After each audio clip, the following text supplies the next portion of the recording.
shoku Deretsu Klinas those thoughts that is still what beat my Itamuru Milisa Hamzo judging now the white man bringing all the custom Kitchi kids and Natana Papa Colostum Toki Toto Hamzo stand so behind you can do everything the white man do I say judging now the white man bringing all them customers. Kitchi kids and Natana Papa Colostum Toki Toto Hamzo stand so behind you can do everything the white man do. If not, it do.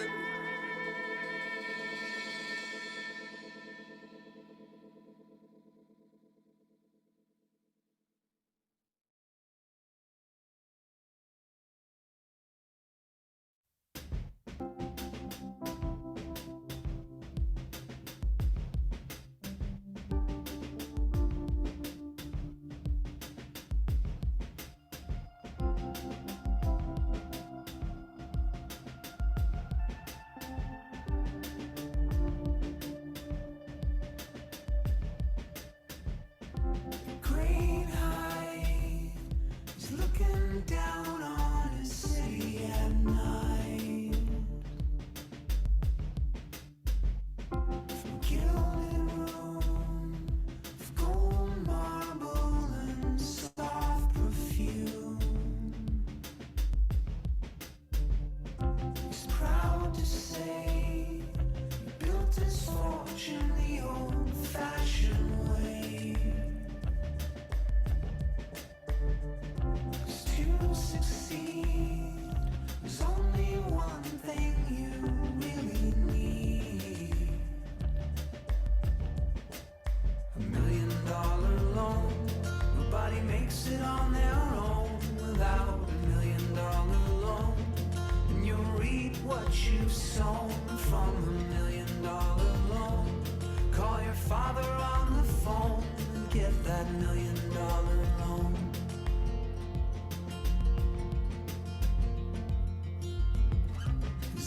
Enemies can't contain the flames of jealousy.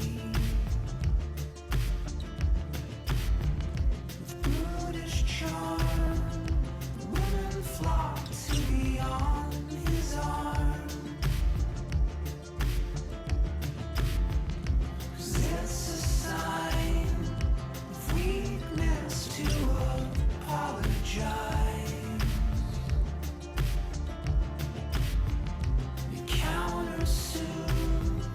From any corner he's backed into. $1 million loan. Nobody makes it on their own without $1 million loan. To cast the first stone, you need $1 million loan. Every ascension to a throne starts with $1 million loan. $1 million loan. Nobody makes it on their own without $1 million loan. And you'll reap what you've sown from $1 million loan. Call your father on the phone and get that $1 million loan.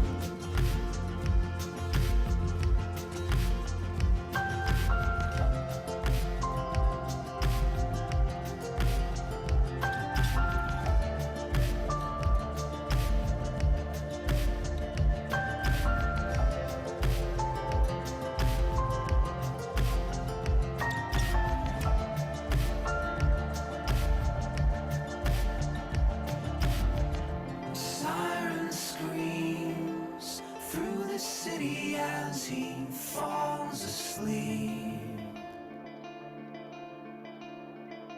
The campaign begins again at the break of day.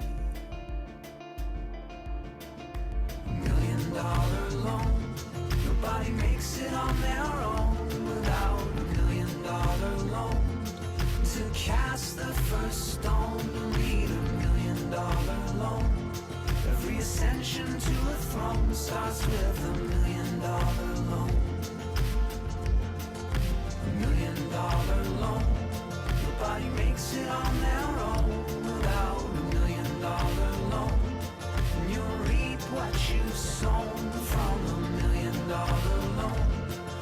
your father on the phone and get that $1 million loan.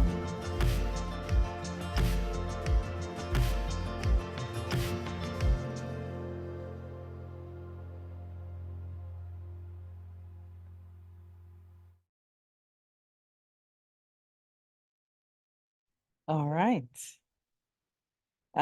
Good morning, good afternoon, everyone.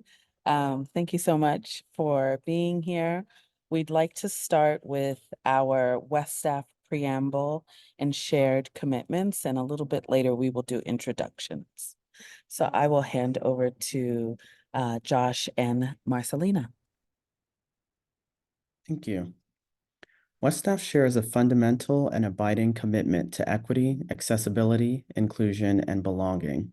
We recognize and greatly appreciate the extraordinary contributions of our team and the impact we seek to have in our communities in the West and beyond. We understand that trust is built slowly with communities we wish to serve that have experienced generational betrayal and trauma. Our shared commitments provide a grounding for generating spaces of trust and safety within our team and in the communities we seek to serve through our work.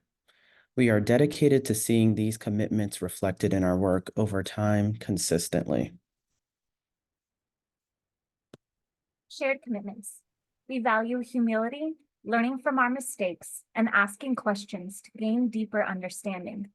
We feel empowered to hold one another accountable, establish boundaries, and ask each other for help. We lean into discomfort by facing challenges and conflict with openness and grace.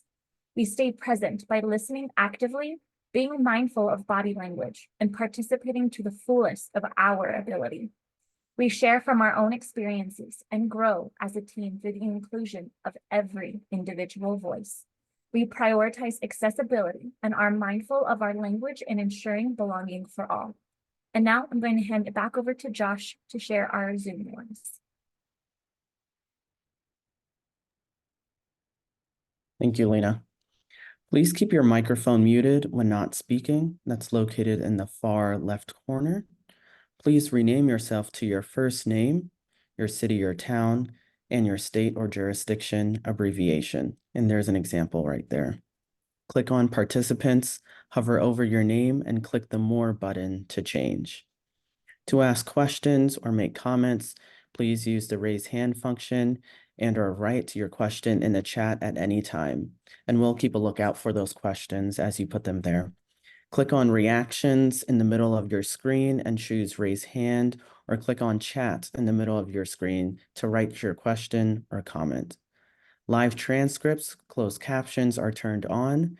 You can view or hide them, change the size as well as other functions by using the up arrow on live transcript, which is either in the middle of your screen or behind the More button with the 3 dots on the right side of your screen.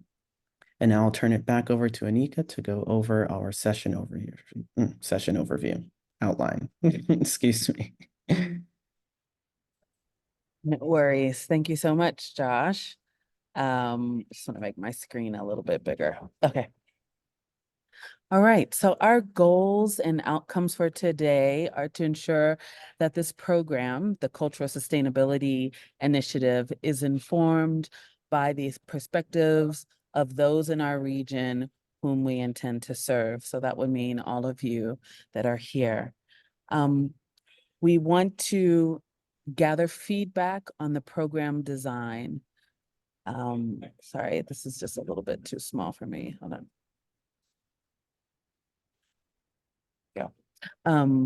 WESTAF will explore stakeholder thoughts on the eligibility, application process, and overall program structure.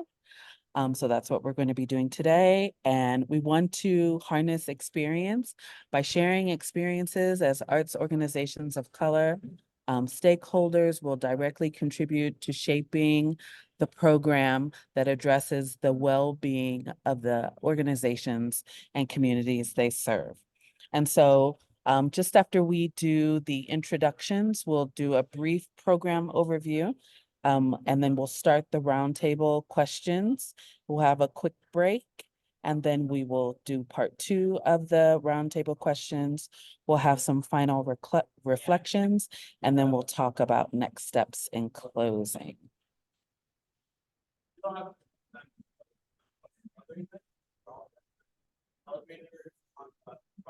Okay, I'm just seeing that our facilitator is having some trouble getting in the Zoom.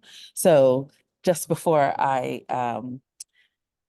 help her, I want to introduce myself formally. I am Anika Tene. I'm the Director of Grants, Awards, and Programs at WESTAF. And in terms of the Cultural Sustainability Initiative, my role is really overseeing the program, making sure that the research and the design and the evaluation of the program is strong, and that that we're able to complete the goals that we have set out for the program. Another thing that I want to offer as we introduce ourselves and ask you all to introduce yourselves is a prompt of what has brought you joy today. And I know for some of us, it's very early. So maybe it's the cup of coffee you have or the sea breeze that I'm very jealous of. But I will say what has brought me joy today.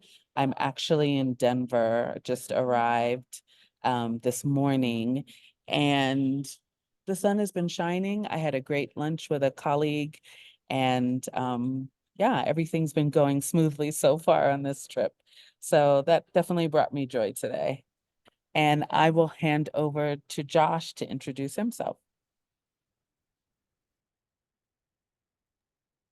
Thank you. Hello, everyone. I'm Josh Ellis. I'm the Grants and Inclusion Manager at WESTAF, and my role in this session specifically will be more behind the scenes facilitation, helping to highlight questions and any other support needed on that front. In terms of the overall program, I was a part of the core team to help solidify the guiding principles and the shared national fundamental elements of this program. And during the session, my camera may be off, but please feel free to use me as a resource and ping me or private message me if you need any assistance. What's bringing me joy? The sun is shining right now very brightly. All day today was kind of rainy, and also yesterday too is a bit rainy and cloudy. So we haven't seen the sun over here around Washington, D.C. area in about 48 hours. That now you can see it kind of beaming down on my face. So, and I'll pass it over to Marcelina. Hi, everyone. My name is Marcelina Orlino Ramirez. I am the Grants, Awards, and Program Coordinator here at WESTAF. I'm super excited to be here with everyone today. I am doing a little bit more of background work on this, so my camera will be off just because I'll be putting any technical duties, questions. If you're having trouble with Zoom or in the chat, please feel free to reach out to me. And it will be very much the same with this program in general. So we'll be getting a lot of emails from me, a lot of updates, a lot of requests, just anything kind of on the back end with that, a lot of coordinating. I'm also the keeper of time. So I'll be doing our best to keep us on schedule through this so we can get everybody in and out in a timely manner. And what brings me joy today. So I was in Las Vegas for like a whole 24 hours on Saturday. Because my best friend in the entire world, I've known her since I was 11 years old, so going on 17 years now. That doesn't give away my age. And she got engaged this weekend, and so it was beautiful and wonderful and so much fun. And I'm so excited to be bridesmaid in her wedding. So that brings me joy. I'm still kind of reeling from that. And I will pass it to Ashanti McGee. Thank you so much, Marcelina. Hello, everyone. My name is Ashanti McGee. I am the Grants and Access Manager at WESTAF, and I am really just listening in and providing whatever support, additional support that might be needed. I will probably have my camera off for the duration of this meeting, but we'll definitely be listening in. What brings me joy today? I just had a really wonderful day. Just a beautiful time with my family, and lots of really amazing conversations. And so overall, it was just a great day. So that's what's bringing me joy today. And I'll bring it back to Anika. Thanks, Ashanti.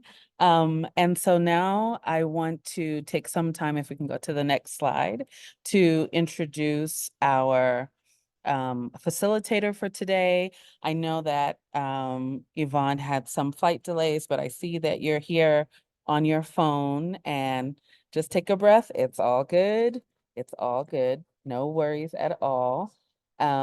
But Yvonne will definitely introduce herself, and she has been our roundtable facilitator for all of these roundtables. This is our fifth and last one.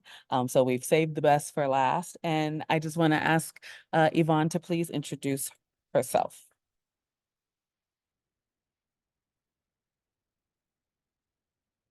I'm not sure if you're speaking, Yvonne, you're on mute.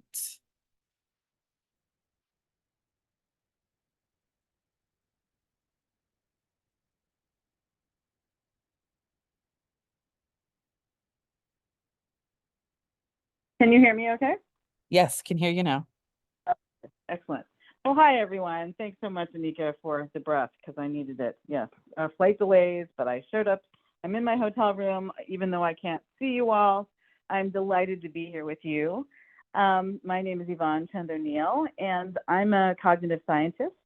I study creativity, and I especially focus on the place of the artist in society, how to identify and nurture the next generation of talent. Before I founded Muse Research, I was founding director of research at the Kennedy Center. I'm typically located in Washington, D.C. I'm in Minneapolis right now, but I am typically in Washington, D.C. And so what gives me joy today? Being here with you, even though I don't get to see your faces right now. So Lena, I'm going to ask you to please let me know when someone has their hand raised. I'm going to really rely on you to be my eyes, because I really can't see anyone. So thank you so much. I appreciate all of you, and I look forward to this conversation. Thank you.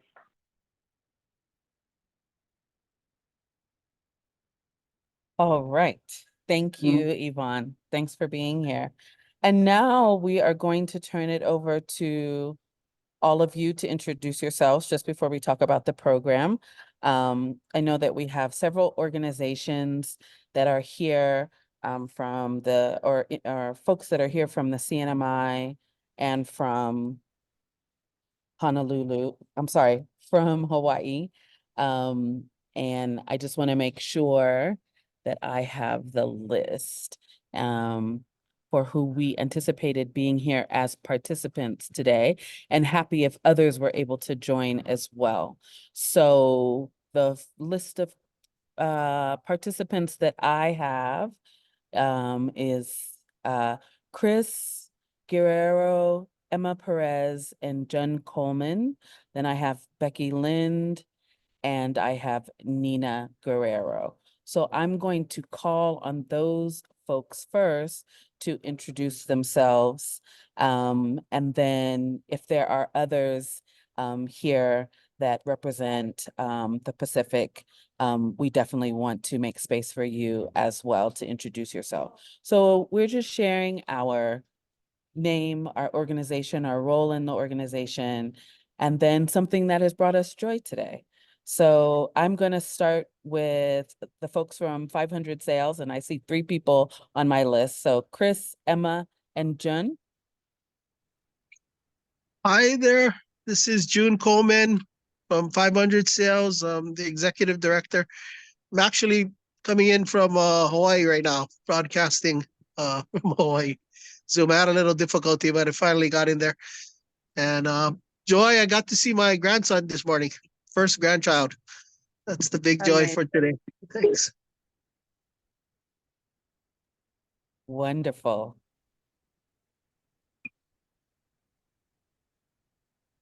Is Emma here? Emma, would you like to go next?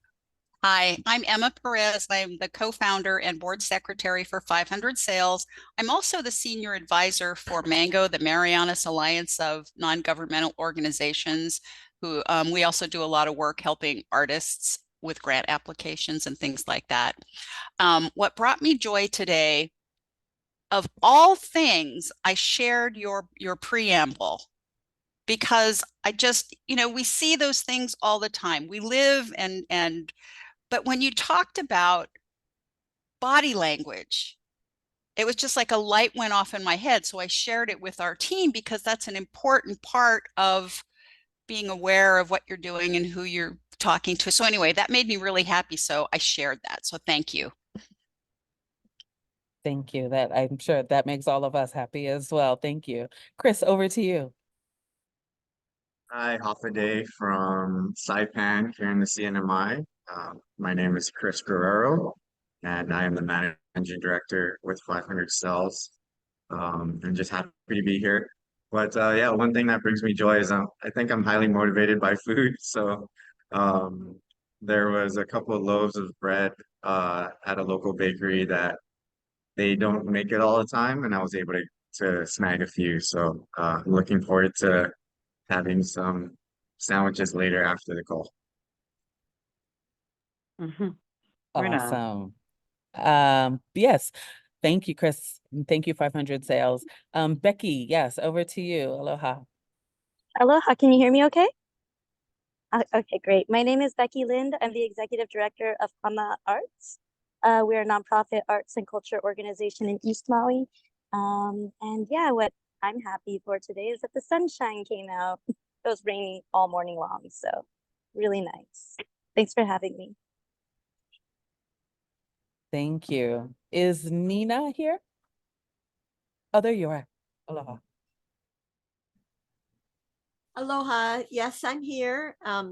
Nina Guerrero from Sounding Joy Music Therapy in Honolulu, Hawaii. I'm the clinical director and grant manager there. It is the only nonprofit music therapy organization in our state. And something that's brought me joy today is having supportive colleagues. So this happens to be a high pressure time, lots of deadlines, and I've had a couple, like maybe 2 or 3 interactions with colleagues.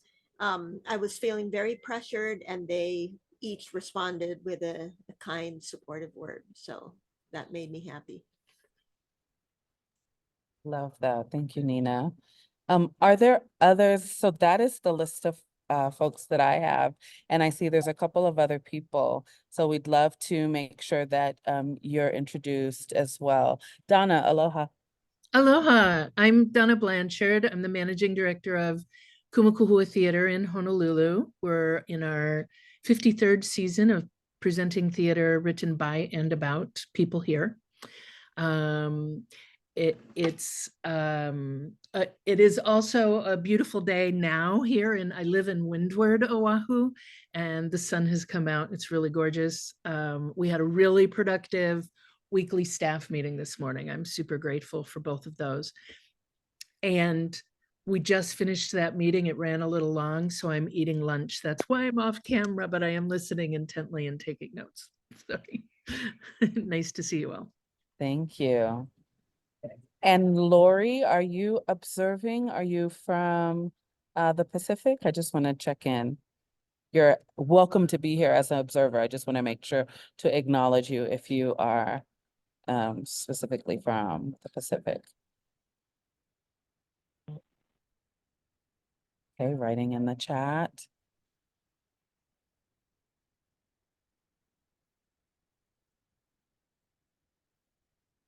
Sorry about that. You called on me right when I started to type a message to you. I apologize. I'm actually on the East Coast today, but yes, I am representing the CNMI, and I am the Development and Communications Director for the Marianas Alliance of Non-Governmental Organizations, and I'm really pleased to be here. The thing that brings me joy today is visiting with my mom, who I haven't seen for over a year.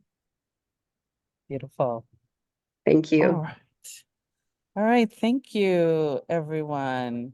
So we are going to spend just a few minutes going over the program overview, if I can have that back on the screen. And I'm sure that everyone has watched the short video, and so you have a sense of the program, but we want to just kind of level set and make sure that we introduce a few concepts to you. So what is the Cultural Sustainability Initiative? Well, this is a new program created by WESTAF along with the other 5 regional arts organizations and the Wallace Foundation. The Wallace Foundation is based in New York. But the program aims to support arts organizations led by and serving communities of color. There's a term, I just want to say this, there's a term that we tend to use, BIPOC, Black, Indigenous, and People of Color. And when I was in Guam and CNMI last year, I remember having a conversation about BIPOC and what does that mean? And so when we talk about communities of color, we're talking about Black, Indigenous, people of color, and there'll be some, you will have seen some other terms that are more specific in the resources that we provided. But the goal is really to understand how organizations of color support their own well-being and the well-being of their communities. Next slide. So who can participate? This program is specifically for arts organizations, arts and culture organizations, whether they're nonprofit or for-profit, with budgets under $500,000. So we're looking for a minimum of 3 years of experience in arts and culture programming. And again, organizations must also primarily serve communities of color and be led by people of color. Next slide. What does the program offer? So there's several components to the program. One of the important ones, and they all are, is the grant portion. And that is a grant to each organization that is selected of up to $34,000 in funding. Our goal, we have 16 states and jurisdictions, so 13 states and 3 jurisdictions that make up the WESTAF region.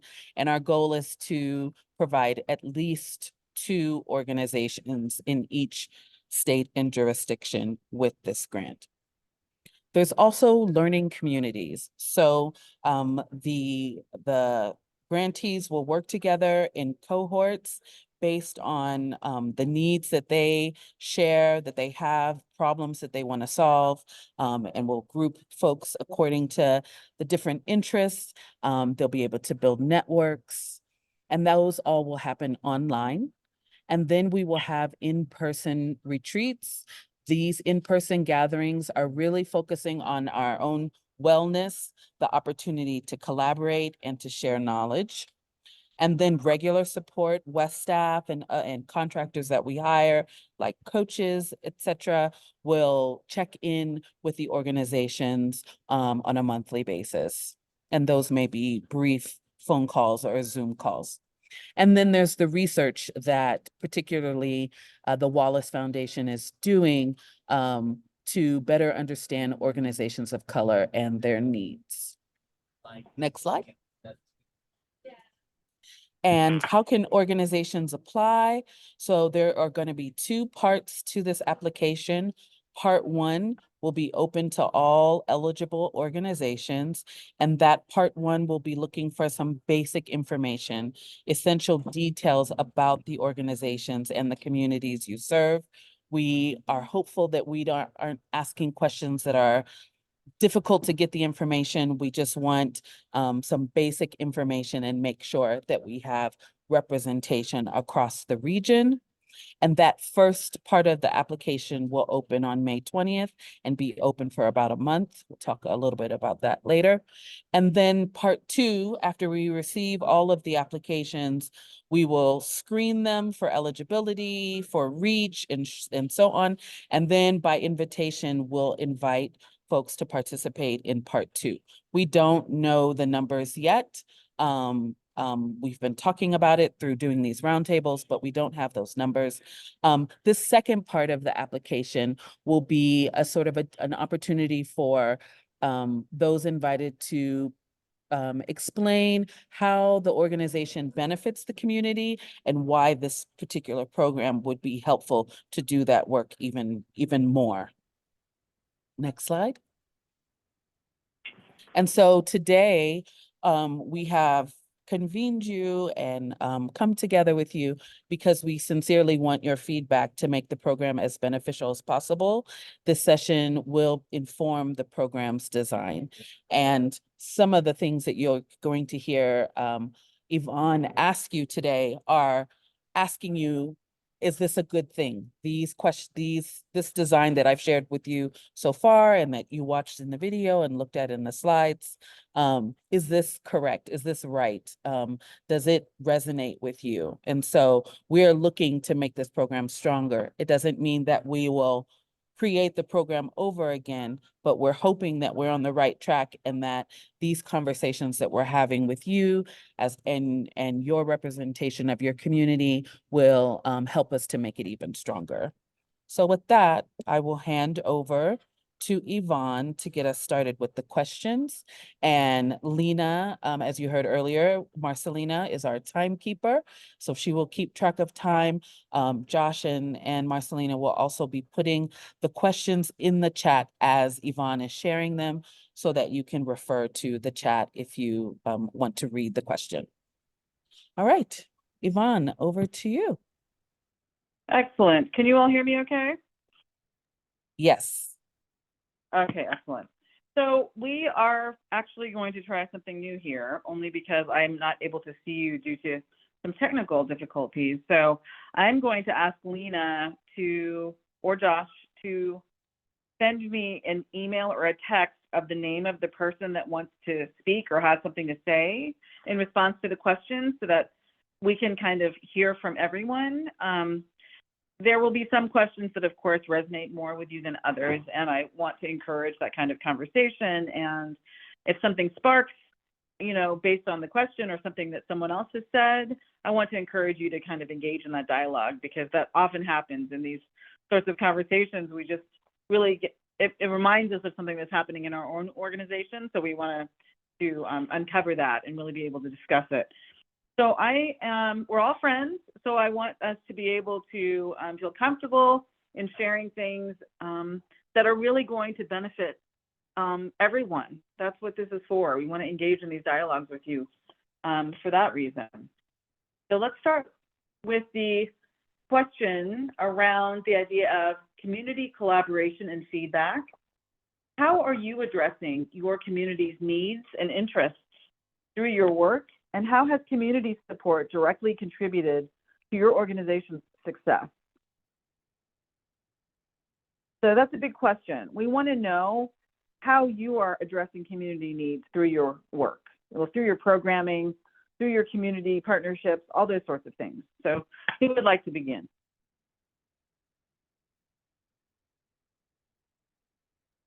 And please feel free to raise your hand and then I will call on you. Perfect. Okay, first up we have Emma. Thank you. Please, Emma.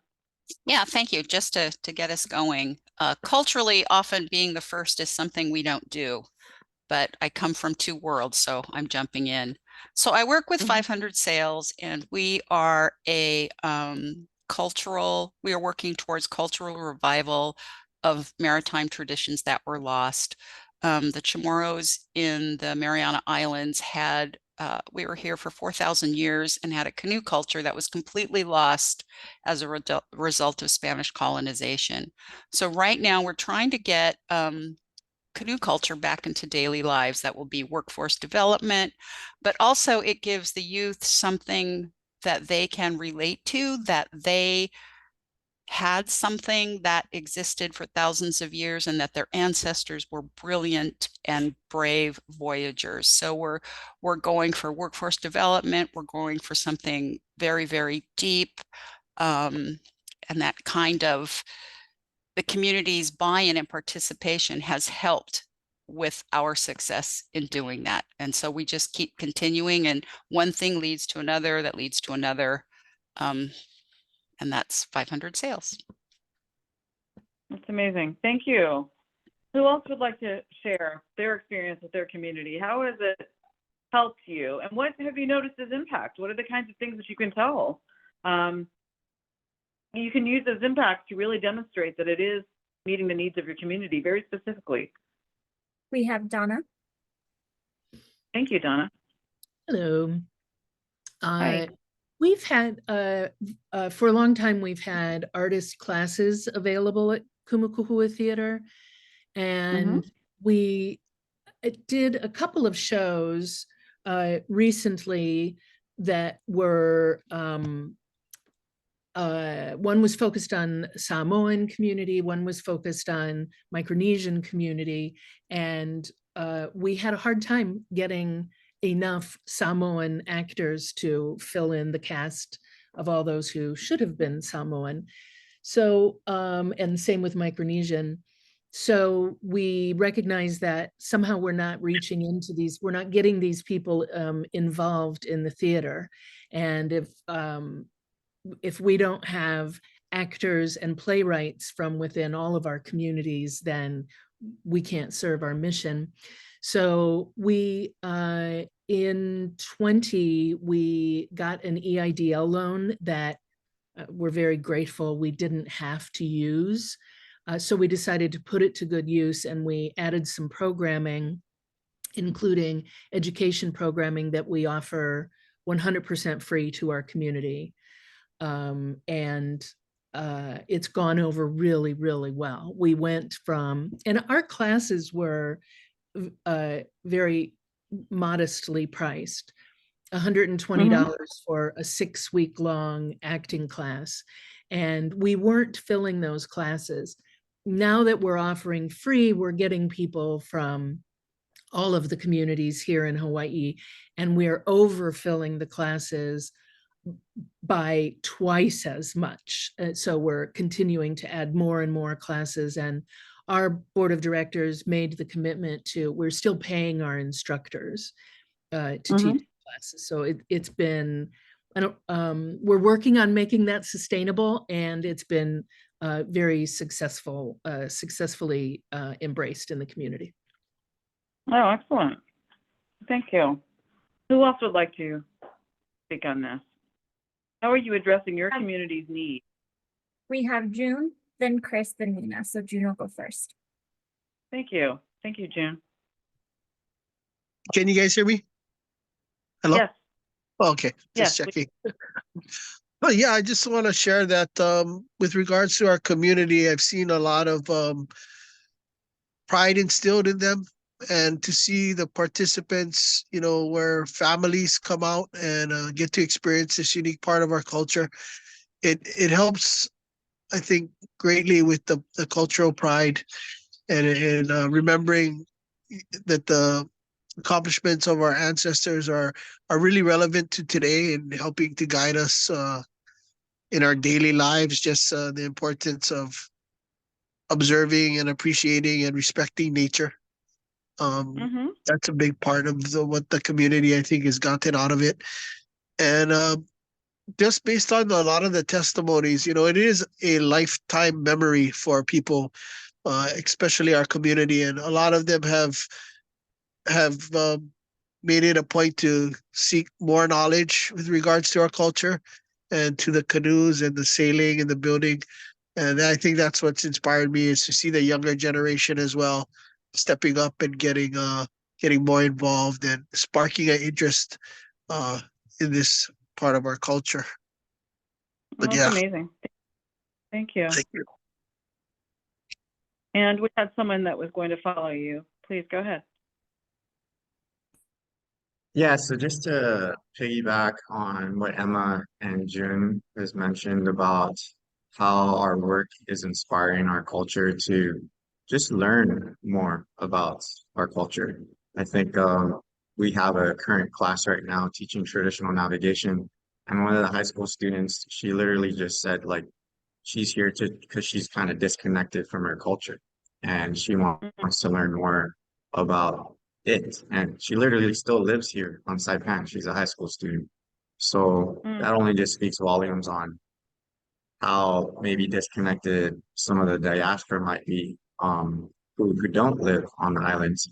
So the fact that we're able to do something that's really traditional and help people reconnect to their culture in sailing, that's what is very meaningful for us. And I think it helps us understand that we need to continue that work, and we need to continue to ask questions on what would help you connect to your culture. And is it sailing? Is it doing something functional? Is it learning traditional knowledge, things like that? So I think for us, and for me, it's just really trying to ask more questions, even though we may be doing something that's successful. Just continue to ask those questions and see how we can refine it to continue to get it better. Thank you. Thank you. Did everyone respond to that question who wanted to respond? I'm happy to go on to the next question. So what I'd like to know about next is about impact. I'm sorry, go Nina, ahead. Nina has her hand up. Yes, please, Nina, Yes. go ahead. Yeah, sorry about that. The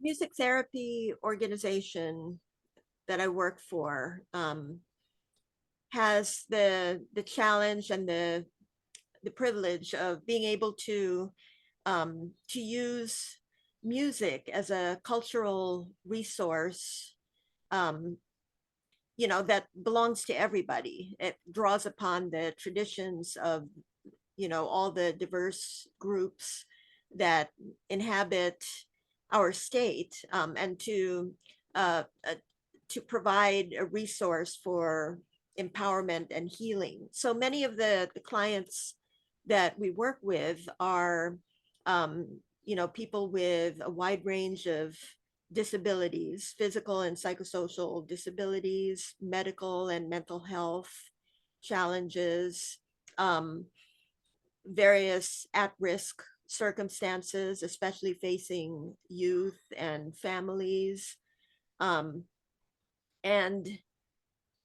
you know, we are continually working together with various agencies and facilities within the various communities that we serve to try to make our services accessible to the people that we're looking to serve.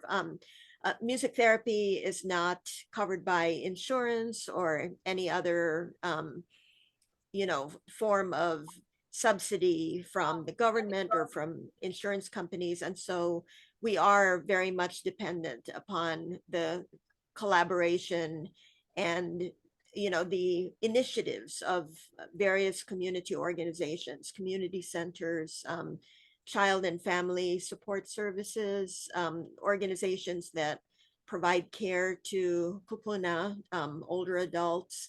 And it really, like, it is a part of our daily reality, how much we depend upon this community collaboration.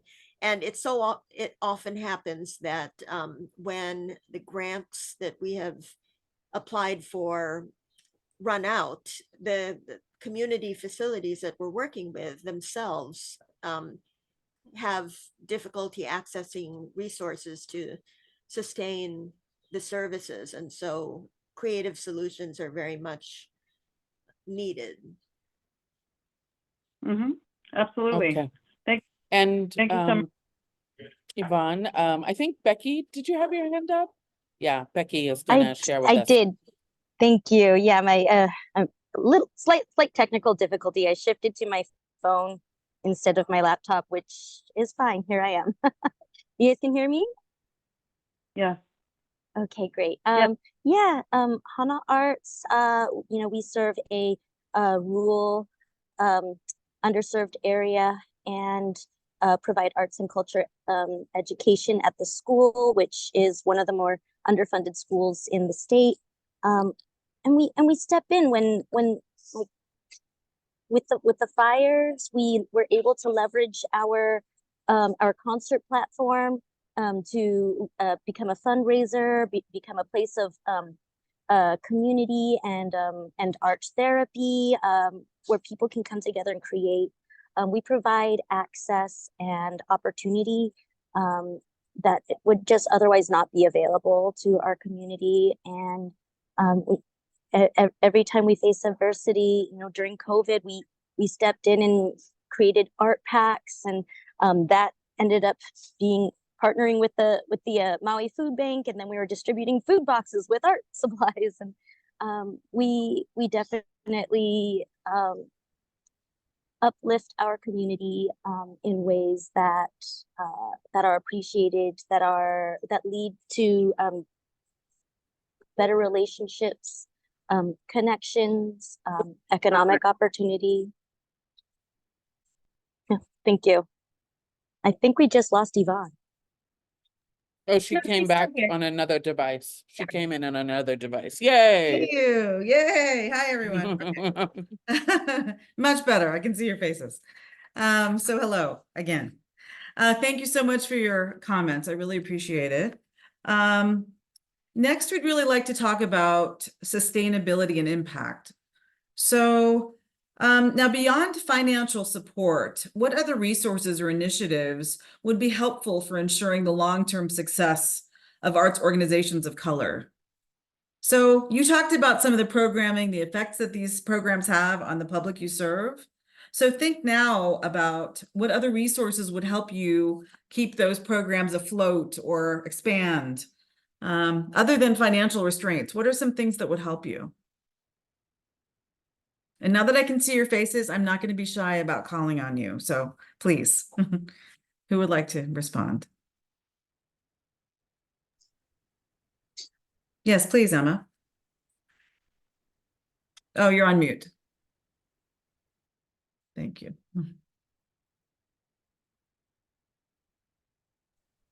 I've had the honor of working with arts organizations my whole professional life. And I happen to be a numbers person, so I see it through that filter. But what I see, yes, everybody needs funding. But what I see that most of the organizations that I've worked with need are the capacity to steward those funds, either financially, and they also need the capacity to avail themselves of getting the funds, whether it's grant writing training or just kind of the basic business things, because I think what happens is that most creative minds are not necessarily the business minds. Okay. You know, and that's a challenge that I see over and over again. Even if they have the best idea in the world, they've got great programs, but if they can't do the business part, it's problematic. So that's what I see it. We're okay at 500 sales, and that's one of the things about that we have in the CNMI is Mango, the Alliance of NGOs, because they do a lot of that, the business grant finding, that kind of support, so that nonprofits or artists can work on their programmatic work. Okay. Thanks. Thank you. So I see support services. Yes, Chris, you have your hand raised. Yeah, just just a huge thanks to Mango here in the CNMI. They help us tremendously.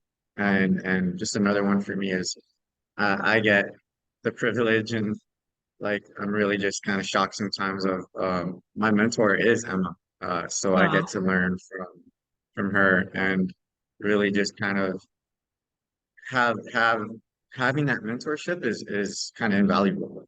So maybe connecting mentors to maybe potentially newer, or even, even if it is executive directors or managing directors or whoever it is, but connecting mentors, maybe having a list of mentorships available would be, I think, really helpful. It's kind of like a business coach, but it's maybe for the nonprofit side. And then just establishing groups or collaboration that is authentic.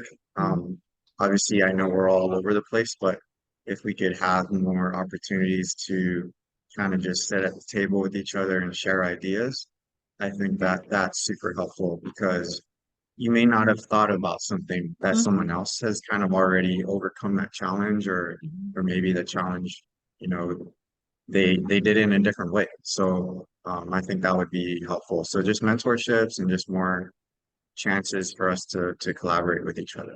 Okay. Thank you. Thank you. Who else would like to respond to this question? Please, Donna. I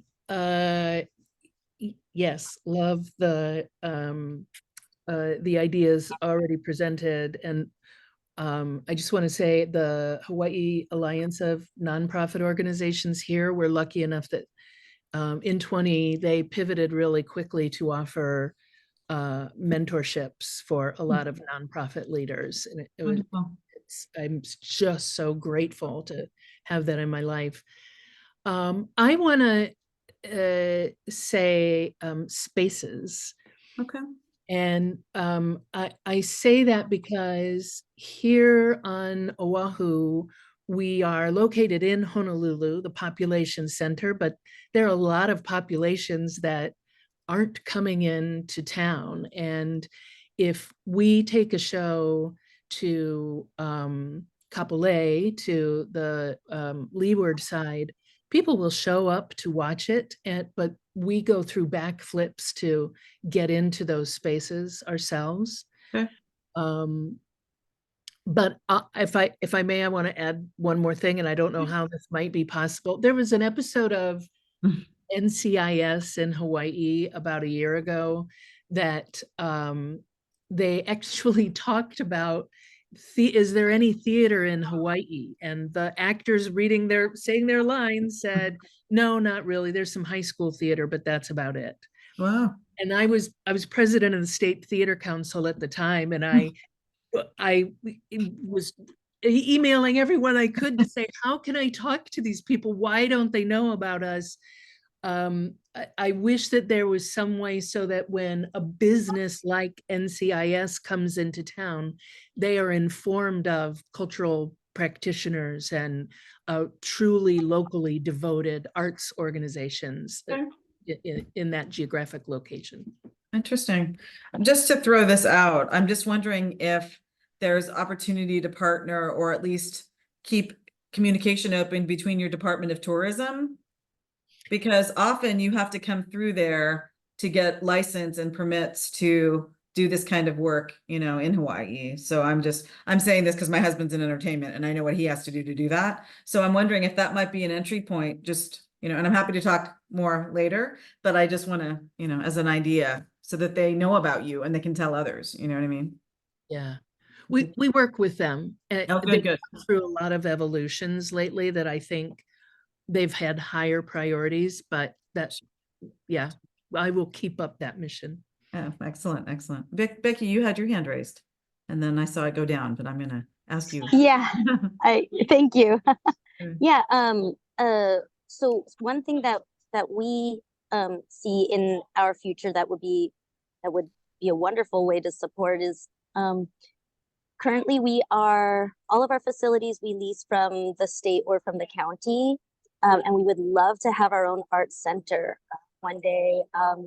It's so to maybe it's kind of piggybacking on what some of the other people were saying on this call, that type of mentorship.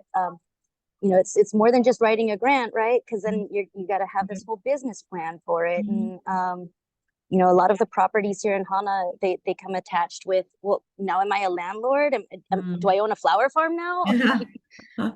So that type of business planning and how to scale up from our little our small selves to something bigger and more impactful.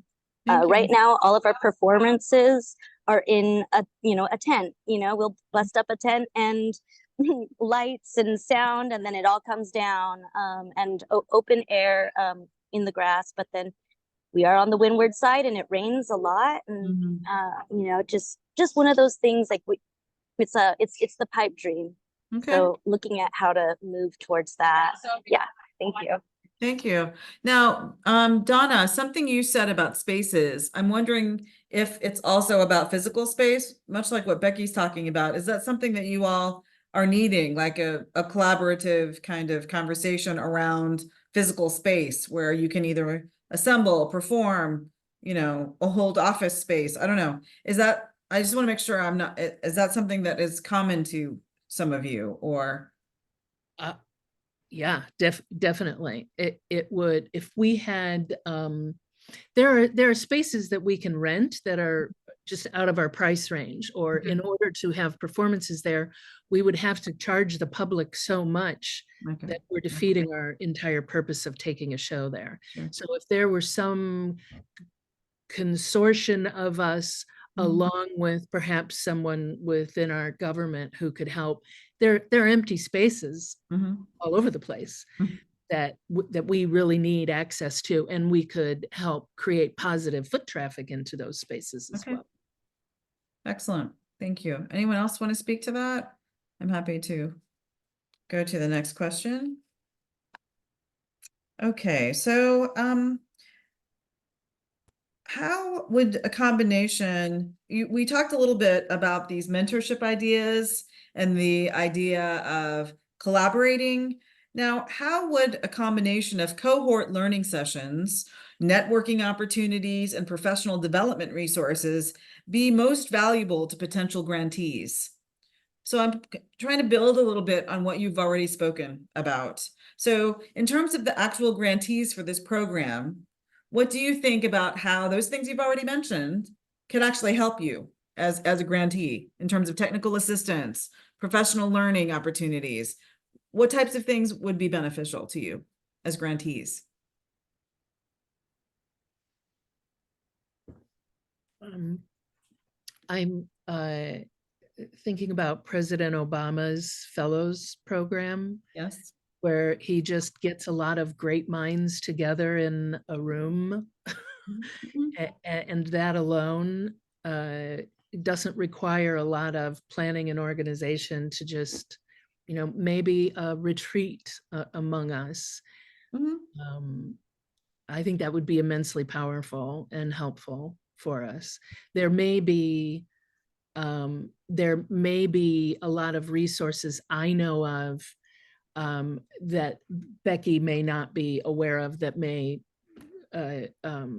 help increase her programming somehow. I don't know, Right. but it's helpful to be in Zoom sessions, and I often feel like, especially ever since COVID, we've all been in a lot of these where you take a lot of notes and then you want to reach out to people after, and it can be a little hard to recapture all of that.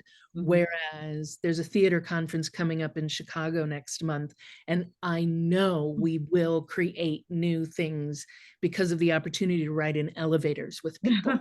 True, that's true. That's what happens. Absolutely right. Thank you. Someone else? Yes, Emma. And you're on mute. There you go. Old brain. I think about this a lot because I've seen a bunch of different approaches. And for example, for grant writing, they usually have somebody come in and it's a day-long intensive and everybody sits there and then they never move forward. They get the training, they don't move forward. And I think what I've been seeing is that what works really well is something over a longer period of time. If you're trying to teach somebody something, that they do it hands-on. Okay. And so what we do, like for example, at Mango, because I'm their senior advisor, and I just pop in about once a week, we get together, we do case studies of real things that they're looking at, real financial statements, real procedural problems. And so it's over time, we keep fixing things as opposed to the helicopter landing, spewing a bunch of information about best practices and then leaving. So I think that's something over time, especially on a mentoring thing, that works better. So can I ask a follow-up question to that? Then do you work, so the people that attend this meeting, are you working on their cases or on their case studies or on their projects as a case study? Or is it like what Mango does, for example, is they're an umbrella for various nonprofits. So we'll all sit down together and we're looking at different nonprofit issues, whether it's financial, it's mostly reporting issues and even budgeting issues or whatever. We just kind of pick what the issue is that week and we tear it apart. We just tear it apart. But because they're doing it hands-on and they're coming to me with something that's real, as opposed to me just giving them, here's an example and here's a draft policy. It's for those hands-on learners, that's the Mhm. best way, and it has to be over time. Yes, okay. So just to build this out, what does that time frame look like? Because that's another question I'm about to get to, and that's timeline. There is that optimal learning capacity idea.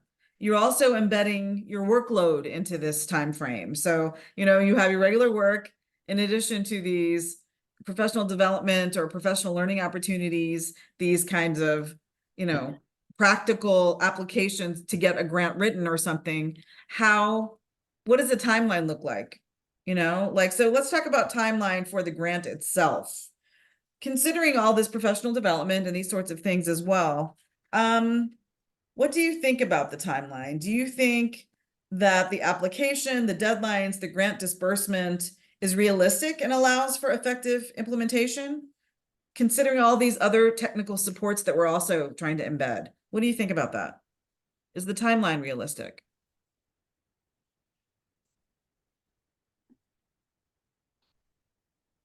And should we remind them, Anika or Josh or Thank Nina, you. what that kind of timeline looks like? Like when are they going to get the RFP? When is the due? That kind of thing, just so they can respond.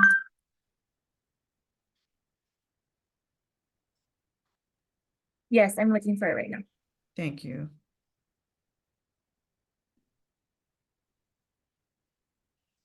Thank you for seeing the look on our faces as we all tried to recall. Yes, no, I get it. I don't remember myself, which is why I'm asking for a reminder.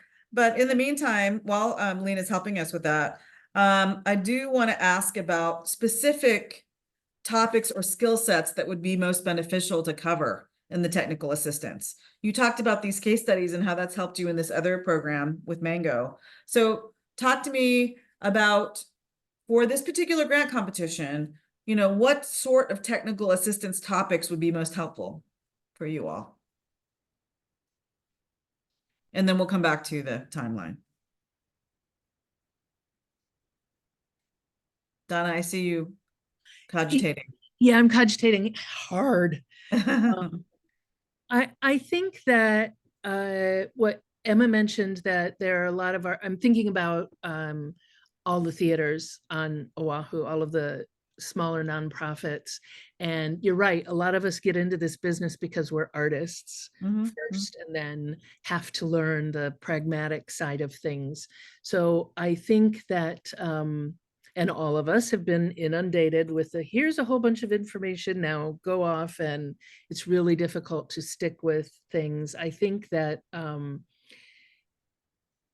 technical help with things like organizing your grantors and your deadlines and your asks and all of those things with follow-up, or find someone creating a great spreadsheet for that is wonderful, but then beyond that, someone following up with us or creating a mechanism for us to follow up with each other on those things. I think so, like, if feedback. So if you were to draft something, you think it would be important to have feedback. Is that what I'm hearing? I'm just trying to think of a practical setup to give you what you're asking for.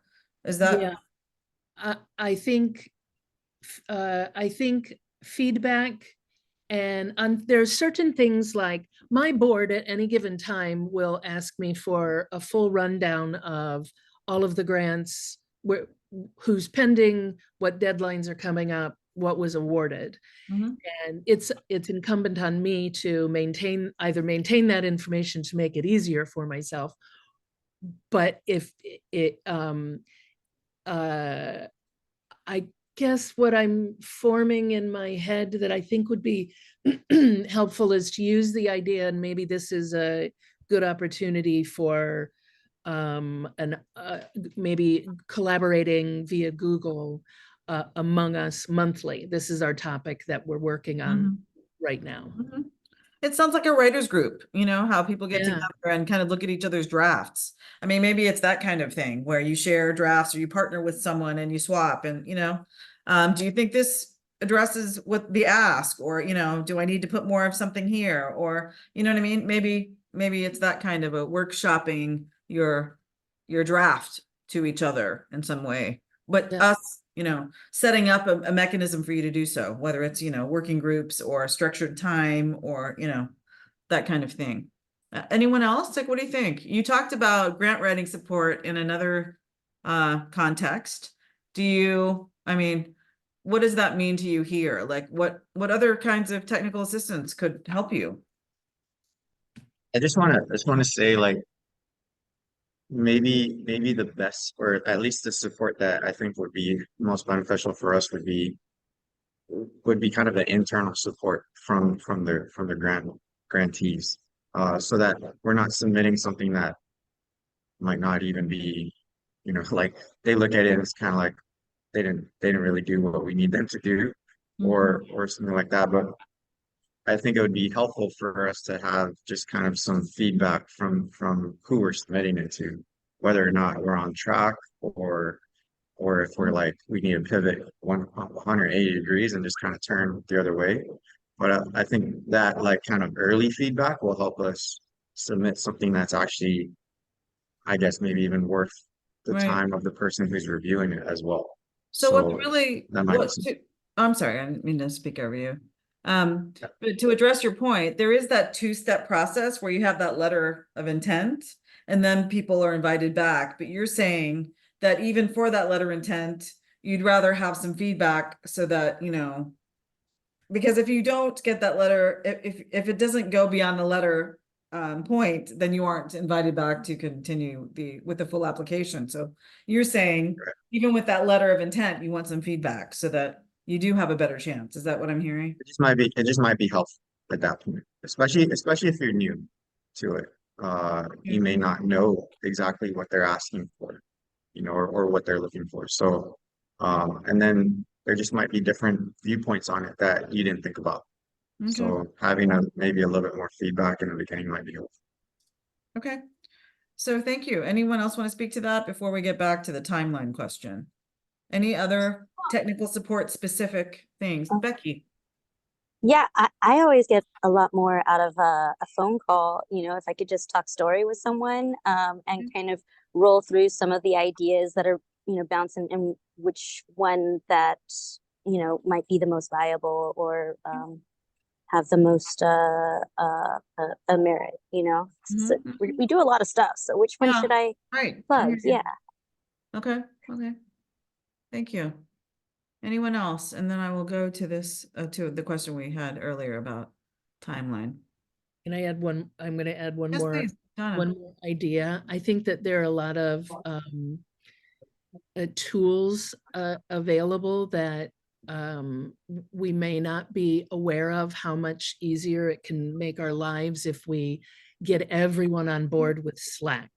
Okay. So it's like pulling teeth to get people to that point, but once you do, it's a really wonderful tool to use. Sure. Okay. So are you thinking some technical assistance with those tools, like getting people on board, that kind of thing? Okay. Yeah. All right. And Nina, what do you think? I haven't asked to you.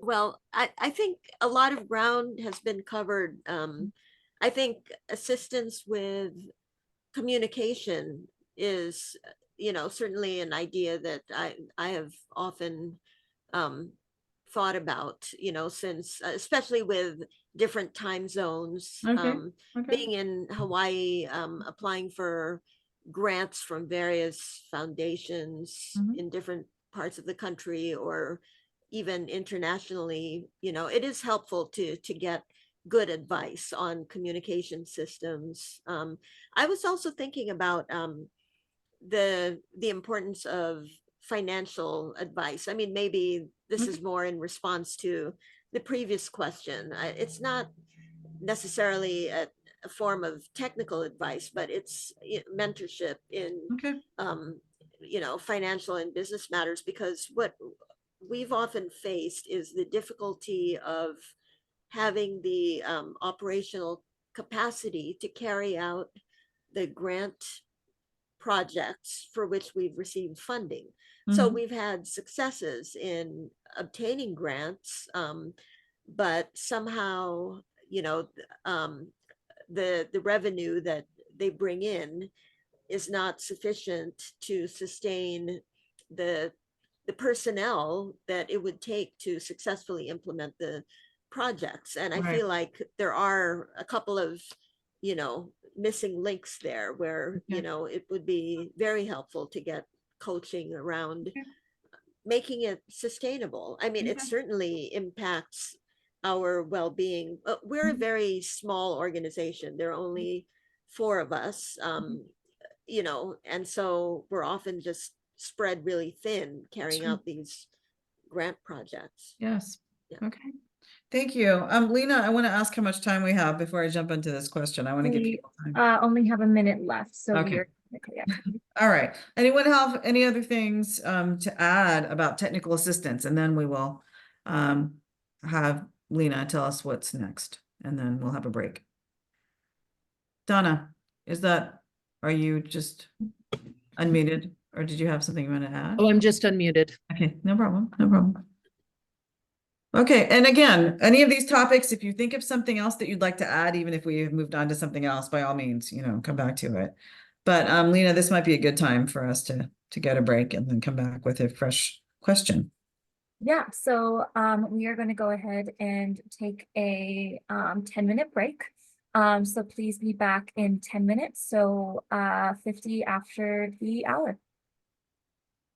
Thank you. Thank you so much, everyone. Thanks.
Alrighty, everyone, it is 50 after the hour. Let's get back and get started. Hi, everyone. So you can see that Anika and Lena both put in the timeline, and I'd love to have your feedback on what you think about that timeline in terms of the size of your organization, the technical assistance, ideas you gave, and, capacity. So could you take a look at this, please, in the chat and let us know what you think about that? And these are, general buckets of time. So it is about, just making sure you have enough time to turn in that first part of the application, get feedback, and then do the second part. Thoughts? And Donna, I think you're on mute. It's okay. Finally turn it off. I think it all looks reasonable to me. It looks pretty standard. Right. Okay. Okay. Anyone else? I mean, it is pretty, standard, but again, we just want to ask. We want to ask if that's something that you see a need for adjusting, or, and again, come back to it if you think of something. And I'm going to now go to kind of more of a bird's eye view of this initiative and this program itself.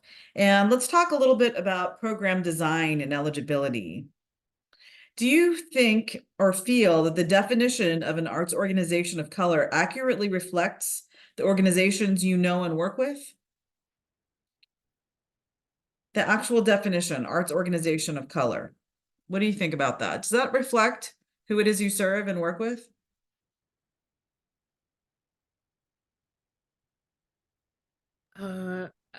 I since I am the one with my video on, I'll go ahead and answer it off the top of my head. I think that I don't know if a lot of our populations here in Hawaii would identify as of color, but they Okay. certainly fall into the AAPI bucket. Okay. I will say we are working on getting our art into deeper into what would more technically be considered communities of color, like Waimanalo is very heavily Hawaiian. And so we're looking into ways to take a show there.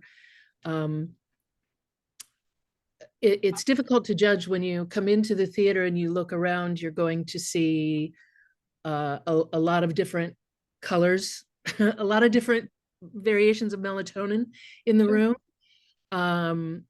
When we put out surveys, a lot of white people answer surveys. I know it's not, and we ask how people identify culturally in our surveys as well. We get a lot of white responses, but I know that's not an accurate representation of our actual audiences. So how do we get more authentic audience feedback? Well, that's difficult. That's something we've been struggling with for a while. And I think that I feel like we have to meet the each culture where they are, and Yes. if it's predominantly an orally rooted culture, then we have to have some sort of feedback sessions rather than questions. So what about, that brings us to languages. What do you think? Is that an important thing to consider? Do we, if feedback and oral tradition being preserved and that kind of conversational, everyone speaking, taking turns to speak, but speaking their truth, storytelling, however they want to convey this information. Yes, it's important to respect the culture. What about the language? And what about, yes, please, June, it looks like you have something to say in response. Yeah, with regards to the language, yeah, I believe it's a very important part of what we're doing. And it's actually a good way to incorporate it into physical form, as all the parts of the canoes and so forth are in they have native terms for them. Okay. And I think it makes it more tangible, I guess, for young ones to learn, because it is a big thing in our islands. Is the language is being lost in many respects with the last generation and the current generation.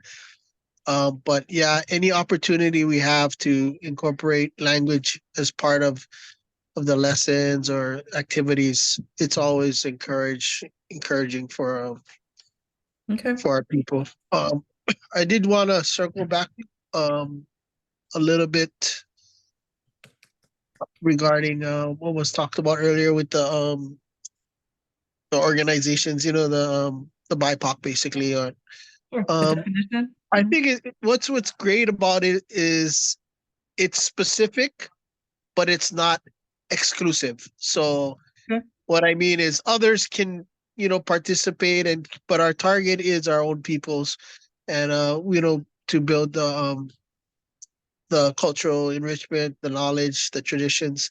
But it's not like we're saying nobody else can participate in what we're doing. But I think that's important. It's not like we're excluding anybody. Sure. Everyone's welcome, but our target group again is our people. Absolutely. But yeah, we do have a lot. I'm sure everyone experiences across the board. People from other cultures are interested in learning about our culture because it's something new or unique, and they take a interest into it. So a lot of the programs, we have people that are not local necessarily, like they're not native, but yeah, we still welcome them in and try to let them know about the importance of the cultural values, and basically, not to take the things they learn and appropriate it, out for their own. I've seen that happen before. Excellent. Thank you. Thank you. Thank you. Emma, you have your hand raised. Yeah, we have been the beneficiary of a number of administration for Native American grants. And what they use to define a Native nonprofit is 51% of the board is either Native, or they will also allow if you're married to a Native. But that's just another criteria that I've seen. Looking at what I see here for the definition, to me, it looks fine. Okay. And again, please feel free to give feedback on this topic, but I do want to ask, are there additional eligibility criteria that you think would be beneficial to consider? You did talk about it being mainly the AAPI, the API, group that is represented among you in terms of who you serve. Is that inclusive of this sufficiently? Are there other things that need to be made explicit for this competition for you all?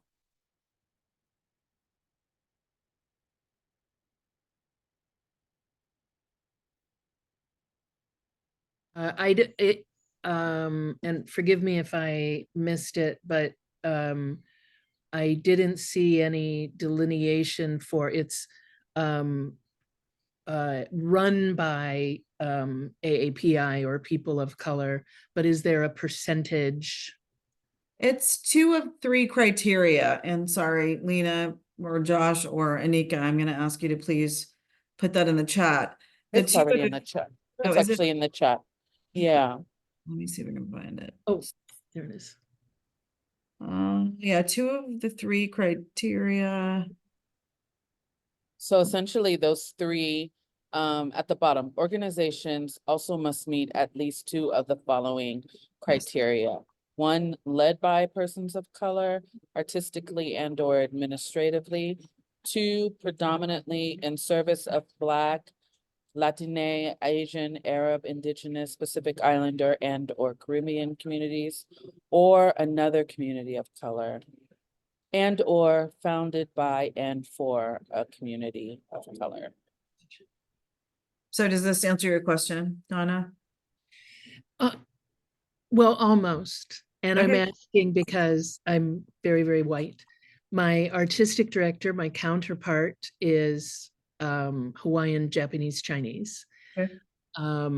Our board is a very eclectic mixture of the local community here, which includes white. I just want to make sure that So in your case, it would be serving, right? If you're leading the organization, you know, that criterion is met by serving in service of. And I don't know who founded your organization, if you founded it or, you know, and also in terms of led by, this is another thing that maybe it needs more clarification. I don't know if it's like led by a board or led by a core team, you know, that's another thing that maybe for the sake of what you're asking about may need more clarification. Would that be there? So Okay. our programming is led by people from here. Okay. Okay. Yeah, I support it. Got it. Okay. Yeah, I just want to jump in and say, like, these areas where I know like sometimes clarification is helpful are the very things that we would love to have your input on. So if you're saying, hey, we don't exactly find ourselves here, or the communities we serve, or other organizations that are in our network,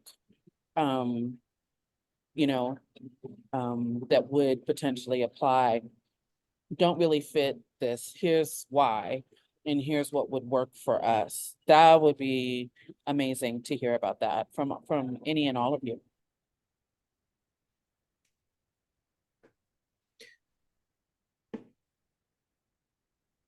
Yeah, I think it is a little nebulous. Our organization was founded by a group of students at the university, and they were also of a mixed bag of races. I just want to, so I'm happy to talk about,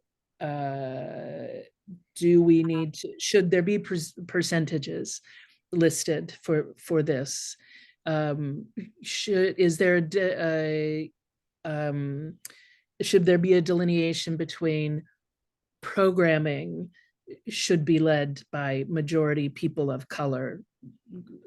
You know, I don't know if anybody else feels we need some more clarity there, or perhaps I'm an outlier as someone from the Midwest supporting a Native organization. Oh, let's see what Emma has to say. Maybe she has an answer to this question, but thank you, Donna. We're giving it thought here. Let's figure this out. Emma, you have your hand raised. Yeah, it's basically about the $500,000 limit. So we have like been under that level forever, except for 1 year when we got a construction grant to renovate a building. So that might throw us out of the running. So I don't know if there could be an average or just that's one thing Okay. that just kind of made me go, And then I like the 3 years of programming led by, could either be board. I think it's pretty clear. So in general, I think it's really clear. Okay.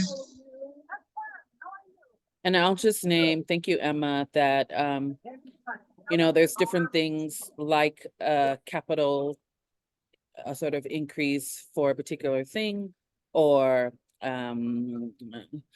pandemic related funding that may just have really skyrocketed your budget in a way that's not really your typical budget. And so, or operating expenses, right? And so, so we want to articulate that and share that, that we understand that those are possibilities and not really turning people away for anomalies and that type of thing. And just before Becky speaks, I want to say, I heard earlier some conversation about project-based. This is a general operating support grant. Becky, over to you. Yeah, I was just wondering, like, how are we expected to report? Like, do we need, like, I know with OHA, they allow us to do like self-reporting. Like, people can check in their registration form that they are of Native ancestry, and so that's how we get our numbers with our students. You know, we're 75-80%, but it's not like we don't check for certificates. We don't, you know, we're not like going that deep. We are, it's just So I guess that's my question, like how do we show, what type of, Who you're serving? How do you show mhm. you're serving? Um, And also, I think she's also asking like, how do we show who we are, like, if we are people of color serving and people of color led and people of color run and all of those things. And I think we are, as an organization, endeavoring to be more and more trust-based. That said, I would love to hear from you all about how you think eligibility in that area might be confirmed.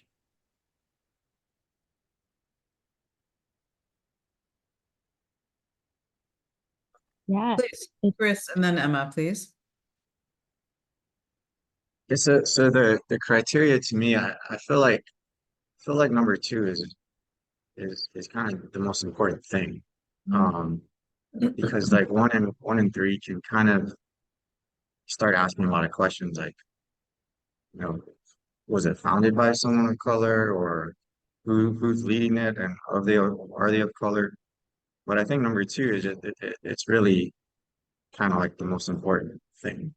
So I don't know, maybe in the criteria, and I think two and three are kind of one and the same, because the last three words of the two and three is community of color.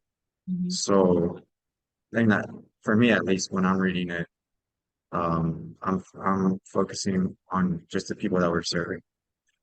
So that to me is the most important thing. And then in terms of like, I guess like trying to determine whether or not we're actually serving that community, I think with the 3 years of service criteria, there should be, or there could be, some data of what you've done. And that data could be provided in some sort of maybe template, or I don't know, maybe there's a different system that someone knows about that could kind of like take the data that might be different for all of our organizations and kind of put it into the framework that you need. But that would be my suggestion on that. Okay. Thank you, Emma, please. Thank you, Chris. Yeah, one of the things that I've seen over and over is that the burden on the funders as well as the grantees for providing proof of things. And I think that there has to be some element of trust, but not total trust. So for example, I put in the chat something that ANA asks, where it's just a list of your board members and their affiliation, and you can just, and then it's certified by the board secretary as reality. And so and that's trust, and that's us giving them something that they need. So that's an example of something that works. But because I've seen that more and more, the funders are getting behind on a lot of their review. So there's that. And I think, just another technical support issue is that people might need help with data, just how to do who your things are. And we've got some solutions for that too. Oh, excellent. Okay. Yeah, I even wrote a rap about it. Okay. Right on. Definitely have to hear that. Thank you. Did I see another hand? That was Emma's hand. Okay, I'm gonna ask kind of a follow-up question to this line of questions. In your opinion, are there any gaps in the program design that could prevent deserving organizations from applying?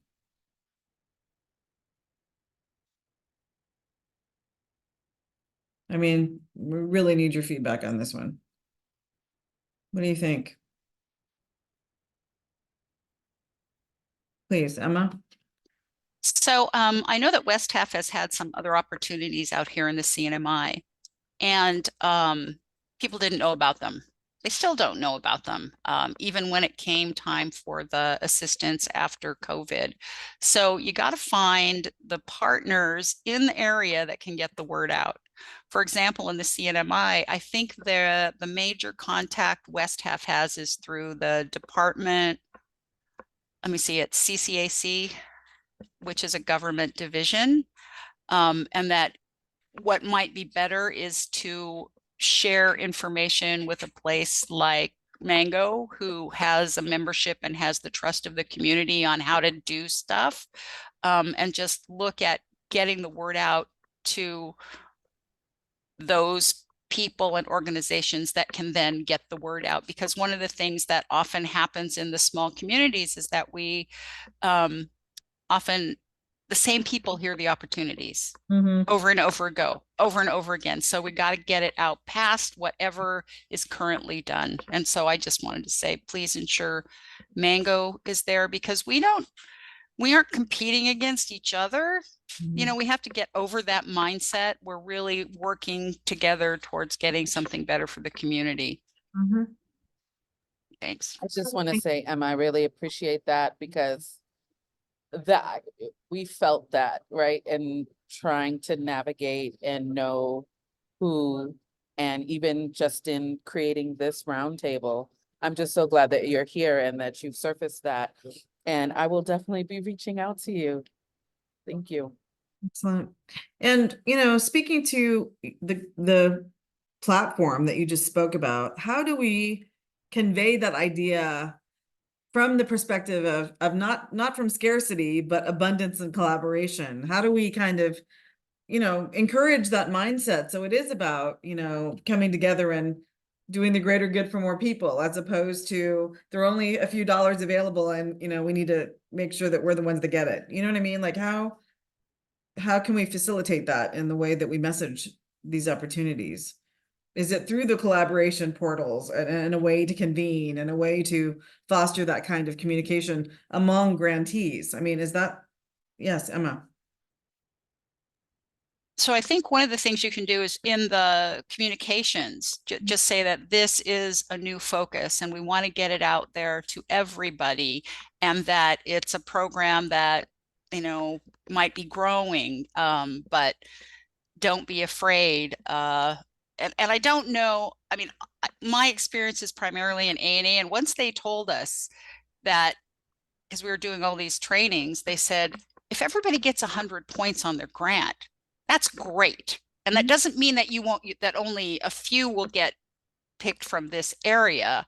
It just might, you know, but what we want to do is get the word out that it's okay to compete, because the other thing is that anybody that's going through this process, they're going to have some information that they can use for other proposals. Yes, absolutely. You know, that, you know, just that it's only the beginning kind of a thing. And I think maybe a WESTAF press release going to the right places that we could then get into the press, the radio, the local TV, all that kind of stuff with this kind of looking forward to see something in the future. Thank you. Okay. Welcome. I'm gonna ask some questions about the application process itself. We asked about the two-part application process with the screening and the full application. Do you feel like that's the most efficient approach for both the applicants and WESTAF? Do you like that two-part application process? Does that seem to fit? Becky, I see you nodding. Anyone else, or have any other alternative that you think would be more effective? Yes, Emma.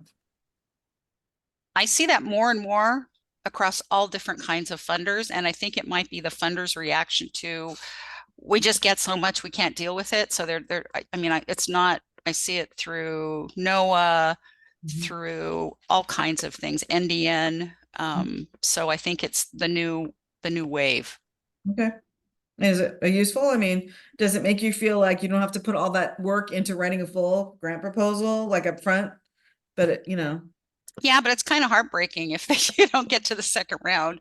But then it's even more heartbreaking if you do get to the second round. So it's you know, it's how it is. Right. There's a lot of rejection, but there's hope. Yes, there is always hope.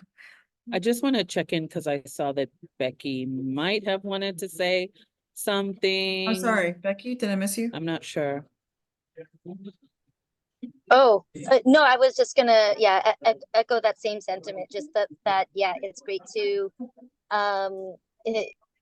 get your, just your letter of inquiry, your like initial and not have to go full on, it kind of saves you the heartbreak. But then, yeah, definitely, then if you do make it to round 2 and you go through all of those and then you get the heartbreak, then it was even more devastating. But it's the way that it's going. So I do appreciate that. Like if it's something off the top that like, oh, this program, like eligibility, if you can,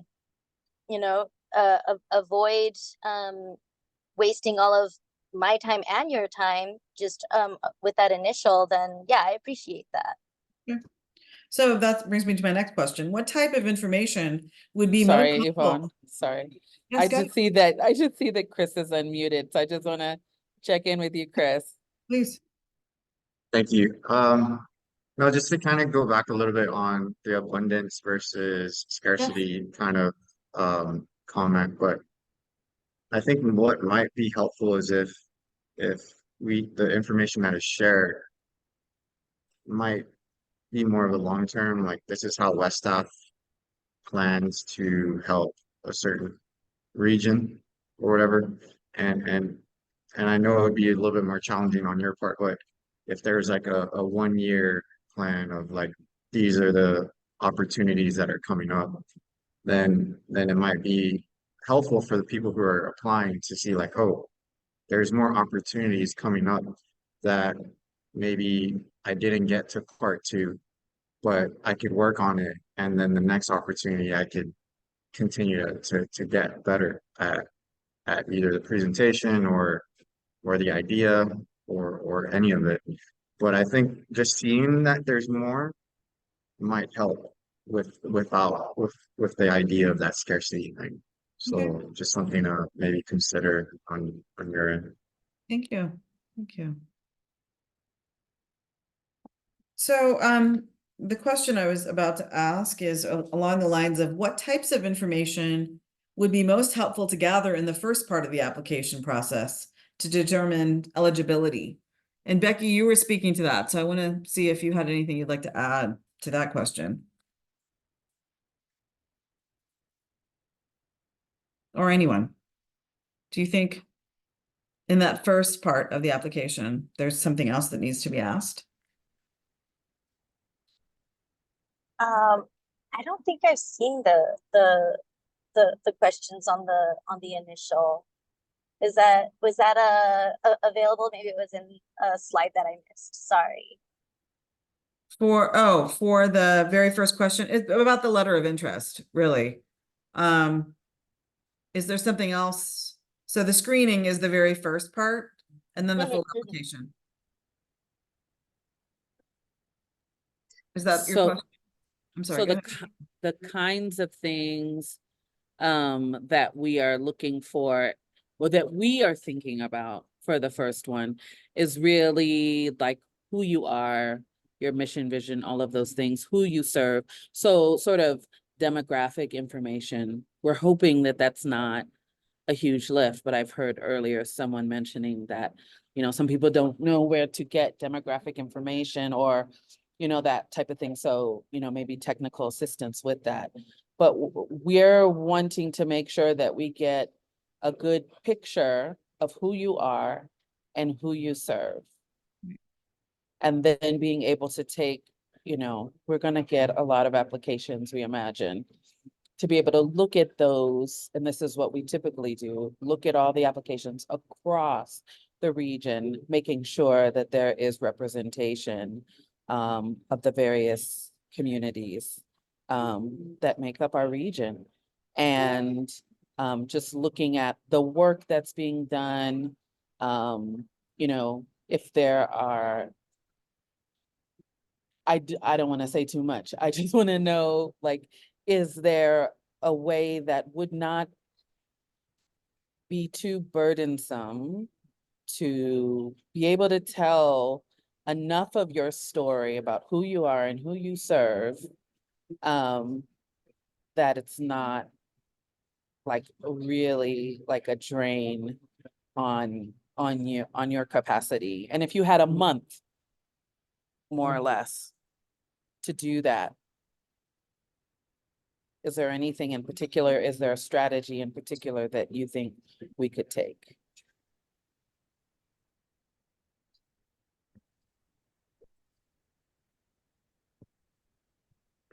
Emma has her hand up. Yes, please, Emma. So I just put in the chat something that we call the business profile, which we had a program here that was a lot of small grants were available to small businesses and nonprofits. And this was like, it was very speed dating like, but this is a format that kind of gave some basic information. It allowed a little bit of narrative. It talked about who the people were. So this is something that we used as a template just for something like this. That's something with this kind of information on it. Yeah. Thank you. You're welcome.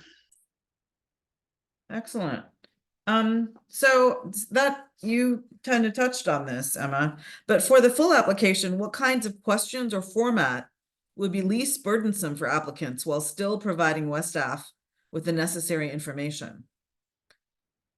Now, format, what do you think of video format, or like, you know, what are different ways of submitting this information that you think would be least burdensome? And also culturally representative. We talked about convenings or storytelling or like oral history kind of format for sharing feedback. What about the application process itself?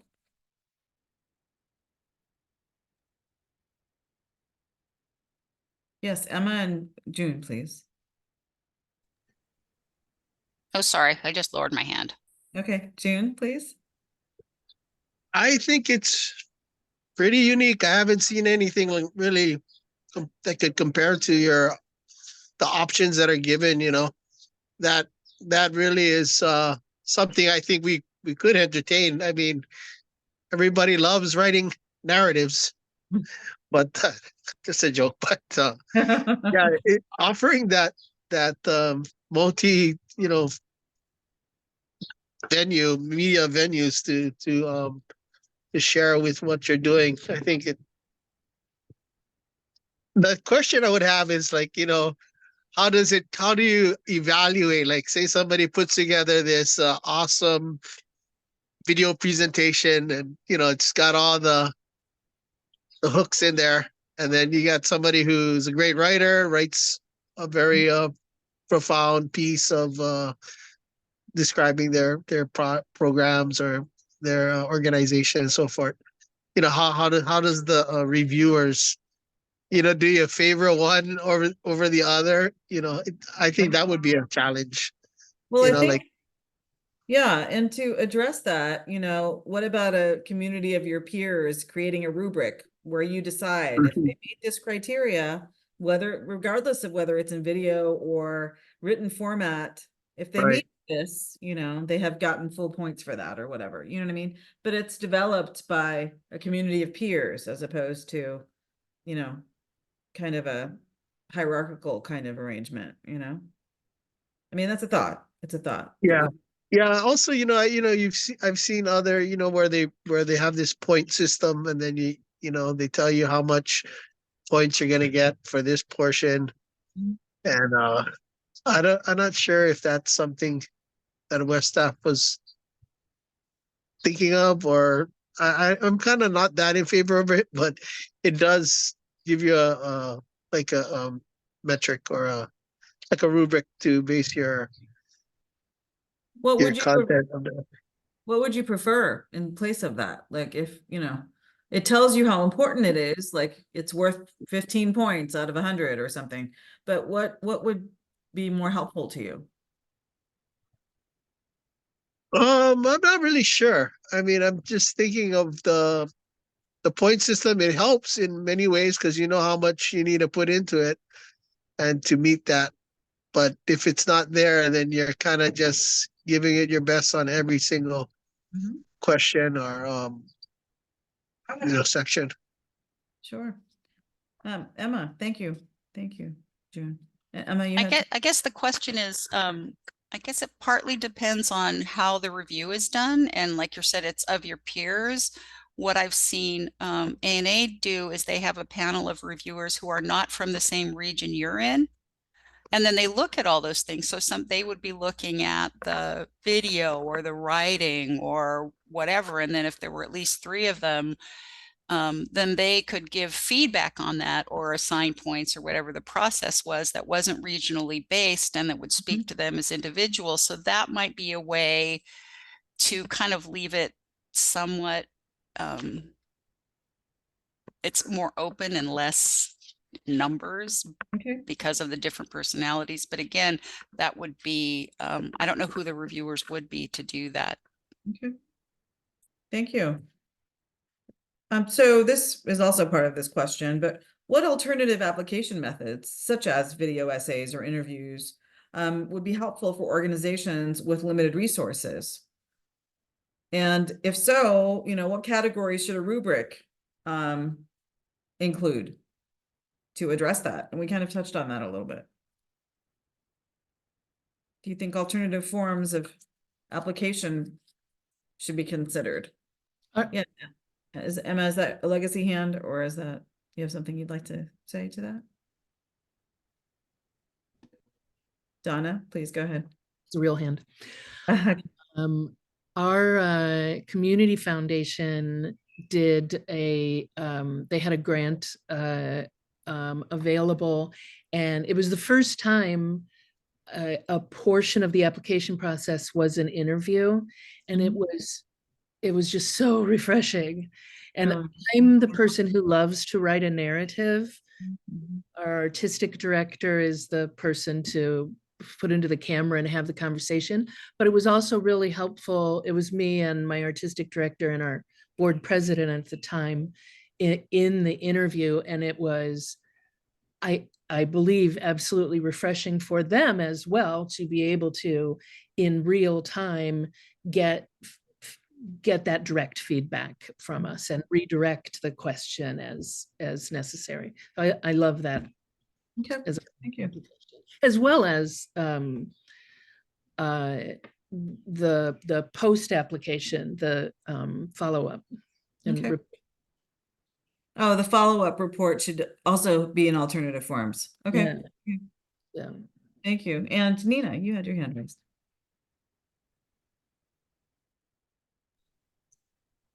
Yeah, I was thinking in terms of equalizing the resources available, that, for example, the opportunity to create a video can be daunting if you don't have, a large production capacity, or if you don't have much experience in terms of putting together a video. So maybe one way of leveling the playing field for that would be to have a standard format. I mean, just an idea, like, that there is a standard video platform that's relatively user-friendly, that people can easily learn, and that doesn't necessarily have the option for a lot of fancy production, right? Because, not everybody has the capacity to master that. I mean, it's great, I'm thinking about it, and it's great to give people an opportunity to reveal their creative powers. But on the other hand, it might be nice to have like some standard video format. And I do like the idea of an interview. We have had opportunities like that where an interview was part of the application process, and it was really refreshing to have a two-way communication, right? Because no matter how eloquent you may be in writing or speaking, if it's one way, there's so much potential for misunderstanding. Absolutely. Thank you for that. And Chris, you had your hand raised.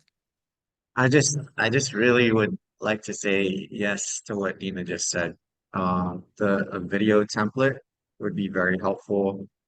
For me, I'm also kind of more on the numbers side of things. So the writing is daunting to me, but video format might be a little bit.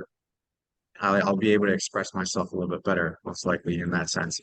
And then the interview is very helpful because you actually get to interact with someone, and then you're more authentic, and you're really able to kind of express what you're doing and show that you care. So I think those two formats would be great. And I know that writing is still going to be a part of that process, but it could help those who are a little bit more numbers or just kind of want to talk to someone about it. Sure. I think those would be helpful platforms. Thank you. Okay. So we're right at time. So I want to make sure to honor everybody's time, and thank you so much for coming so early for some of you, and being a part of this. And we've a few times dropped some information in the chat so that you know, one, the survey link, and I've got a short form of it at the bottom. But please, if you wouldn't mind today still doing the feedback survey for this session. We have a link to the slide deck. This is the last roundtable, so you can't observe another one in real time, but if you go to the playlist of roundtables, after yours finishes downloading, yours will be added, and then you'll be able to see all 5 if you want to have a look at all 5 of the roundtables and just kind of see, you know, different perspectives from across the region. But what we'll be doing, we've been holding debriefs as a team after every roundtable. We'll do that again this week.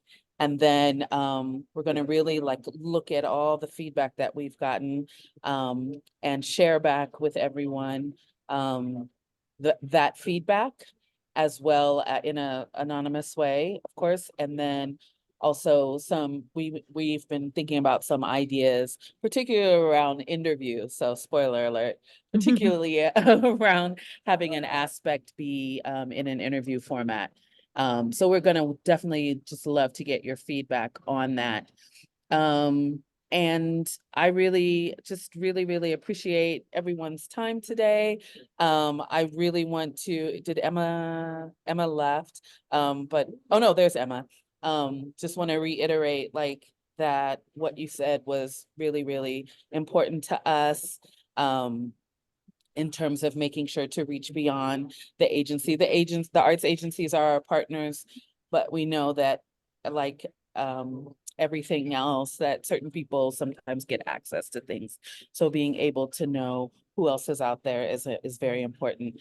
And lastly, I will say that Ashanti and I are going to FestPac, and I don't know who here is, yes?